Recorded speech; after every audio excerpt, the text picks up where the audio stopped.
Este tipo de crisis suelen ser motivo de un desequilibrio entre la oferta y la demanda.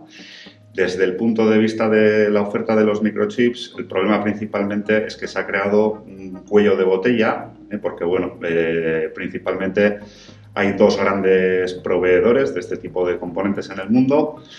De hecho, en Estados Unidos hay un tercero, que sería Intel. Lo que pasa es que solamente producen para su propio consumo interno, y entonces ya nos tenemos que ir a Asia, donde estarían Samsung y TSMC, Taiwan Semiconductor Company, que es la principal proveedora de este tipo de soluciones.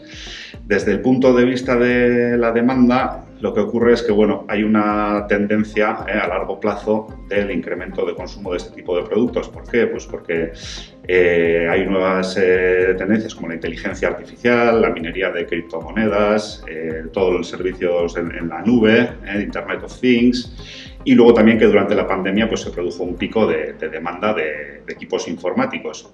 Entonces, todo esto ha ido tensando las cadenas de suministro de estas compañías hasta que nos hemos encontrado en un momento de escasez. ¿A quién le afecta? Principalmente a la automoción, pero también, por supuesto, por consiguiente, a toda la industria relacionada. ¿Por qué a la automoción? Pues porque durante la pandemia redujeron la producción, cancelaron pedidos a estas compañías proveedoras de microchips, y cuando la demanda se recuperó se encontraron con que los chips ya se habían introducido en otros sectores. Esos chips que habían cancelado ya se habían introducido en sectores que estaban en auge, como la informática y demás. También hay que tener en cuenta que la cuota de mercado de la automoción para este tipo de productos es del 10%. Y para que os hagáis una idea, las ventas a la automoción sobre los ingresos de este tipo de empresas es del 3%. ¿Qué quiere decir esto? Que es más importante para la automoción, los fabricantes de microchips, que para los fabricantes de microchips la propia automoción, ¿no?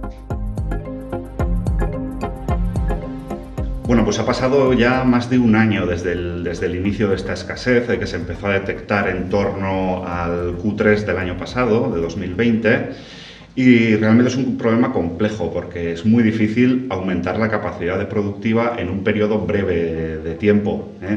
Entonces, se esperan interrupciones en el suministro, por lo menos en la automoción, para lo que queda de este año y prácticamente todo el año próximo. Hasta el tercer trimestre no parece que vaya a solucionarse.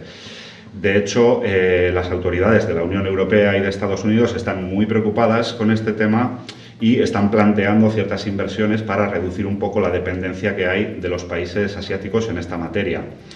¿Cuál es el problema? Que efectivamente no es algo ni barato ni rápido. Una fábrica nueva de microchips, el coste puede depender del tamaño de la producción, del proceso tecnológico, de la localización donde esté la empresa, del nivel de precios de la economía.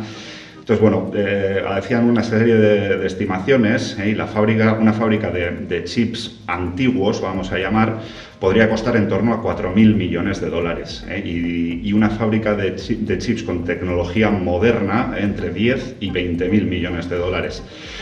Luego, en cuanto a los plazos, se estiman 1 año y medio para la creación de la planta, pero luego otros 2-3 años para poder llevar la producción a un nivel completo.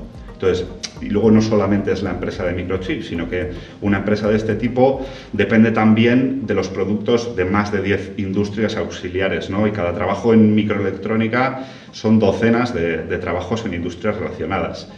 Todos necesitan ser desarrollados de manera integral, y es muy costoso en tiempo y dinero, pero es la vía hacia la viabilidad tecnológica, al fin y al cabo.